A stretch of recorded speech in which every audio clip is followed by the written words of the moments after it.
This is just whatever this is. Actually, Oh, Dad. what I really want to ask you... Dad, what are you watching? What color is your hair? Oh, I'm going to ask you SNL. the last question. This guy's riot. Oh, Well, it's yes. good. Anyone who turns gray before their time must keep up a good sense of humor. Would you No, say- not Steve Martin. Him. What? David I'm sorry, Bowie. Ah, yes, I going to use... heard he's coming to Seattle soon as part of his mini tour. Really? Oh, gosh, I'd love to meet him. Oh, what a Christmas that would be, getting to meet the Thin White Duke. Yes, out of all his countless performance art personas, you would pick his Nazi surrealist period. You know, I'm just a little surprised. I didn't think he would be, your can of beer, shall we say, given his certain je ne sais quoi quality. Are you kidding me? No one compares to the Duke. You know, I never told you this, but I once had a recording of the Laughing Gnome that I used to play for you kids before bed. Dear God. You mean that wasn't a nightmare? Of course not. It was a children's album. That didn't answer my question. What are you doing? Answering the door. What are you doing? Oh, Frage, this is Mr. French. Daphne hired him to take over for a while she's away visiting her mother for the holidays. Well, Dad, you could have at least consulted me. Wow, he seemed nice. Nice? Frankly, I've grown a little tired of your narrow-minded view of the human condition. Gee. You know, I was going to ask him about his childhood while he was on his knees scrubbing the john this afternoon, but it just never came up. You know what I mean. Why don't you just admit that what you're really scared about is the fact that he might not iron your socks the right way or fold your extra pillowcases correctly? Well, no one can sleep with a vertical line running down their pillow. Yeah, they can. You know, you're lucky I have a narrow view on people. Otherwise, I wouldn't be able to sit here and listen to this. Hello, sir. May I take your coat? Yes, you may. And your scarf. No, I think I'll just leave it on. It's a bit chilly in here. As you wish, sir. Oh, Niles, the building fixed the heater yesterday. It's really quite toasty. No, I'd rather leave it on. My neck gets cold. Niles. What are you hiding? Oh, all right. Maris and I had dinner last night, and things took a turn towards the romantic. So it's safe to assume that you're hiding a hickey. That's... Would you like a glass of holiday cheer, sir? Oh, no need, Mr. French. He already got his holiday cheer. Ah, jeez. See, Dad, there you go again. You just can't stand to think of people as complex individuals. We're less than perfect. Niles, take off your scarf. That's not it at all. I just don't like prying into other people's business. Other people's business. Well, all right, Dad. Let me show you something. Aladdin Sane Fraser. Why on earth would you have this album on your shelf? The same shelf where you keep your Muller and Mozart. It was a gag gift from Roz. Ah, there is your Duke. Right on the front of an album cover for all the world to see. Oh, and here's another one. I'm sorry, is that man wearing a lady's hat and dress while pushing a baby buggy? You Americans. Why, back when I was growing up in England, you couldn't walk down the street on a sunny spring day and not catch at least a few men in their Easter bonnets. Do you see that? There you go. Mr. Bowie wasn't hiding. There's nothing remotely private about these pictures. Yeah, there is. I swear. Why do you always have to try and ruin whatever I like? Oh, I do not. Oh, really? Who was it that kept talking over the Sonics game you took me to last week? I wasn't talking over it. I was merely providing some well-thought-out commentary. Well, here's some well-thought-out commentary for you. Really, I don't know why he's being such a child about this. I agree, but Fraser, do you really think it was a good idea to pick a fight with Dad on Christmas Eve? I don't pick fights with Dad, Niles. They just find me. Gosh, now I'm running late. I've got to get down to the radio station and help my poor listeners through their holiday troubles and family disputes. Hopefully, in the most kind and loving manner possible. It is a holy day, after all. Everyone should do their part.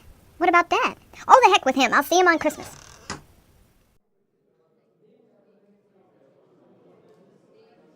My usual, please. Niles, will you take off that ridiculous scarf? You look like Amelia Earhart. Well, maybe I can pull up the collar.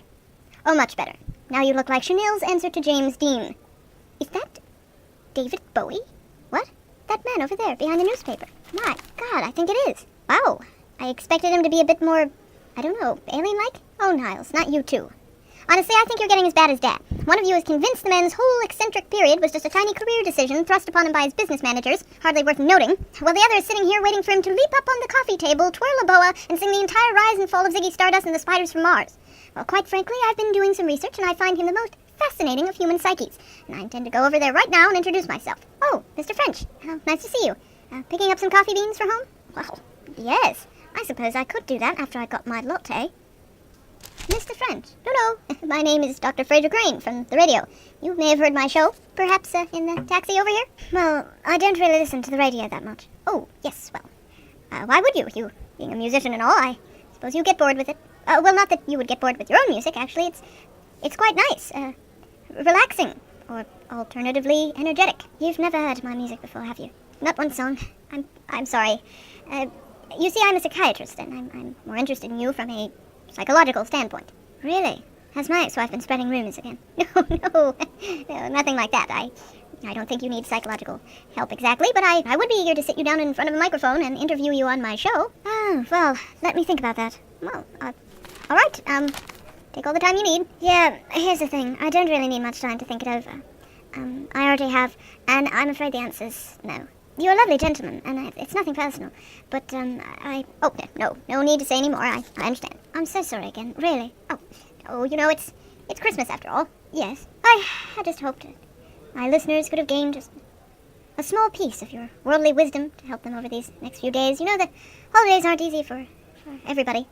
Childhood traumas, bad memories, death. Well, it's not your problem. I'll let you finish your coffee. Have a nice Christmas.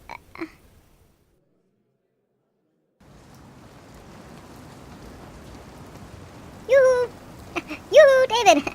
Oh, my gosh, you walk fast. Not always. Listen, you've got to stop following me. Following you? Heavens no, I wasn't stalking you, certainly. I'm merely out for a nice brisk walk on this very, very rainy day.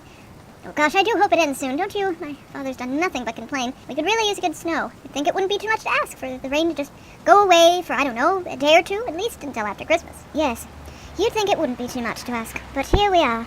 Oh, David, please listen, I'm sorry for calling you, and faxing you, and turning up at rehearsals, but it's really for a good cause. You see, it's really for my father. He's old, walks with a cane, and he doesn't have many joys left in life. It would just mean the world to him if you'd just come and meet him for a few minutes. Your father? Yes, you mean you've been trying to track me down so that I might pay him a visit, not interview me about my past? Well, that would be nice, but no, you see, we sort of had a fight, and you know how hard it can be to get along with our parents. He felt I was sucking the joy out of him liking you by trying to expose him to your different personalities, which, by the way, would make a very interesting topic in my show. No, I'm solely here for him, but if you don't want to, I understand. Say no more. I'd love to meet your father.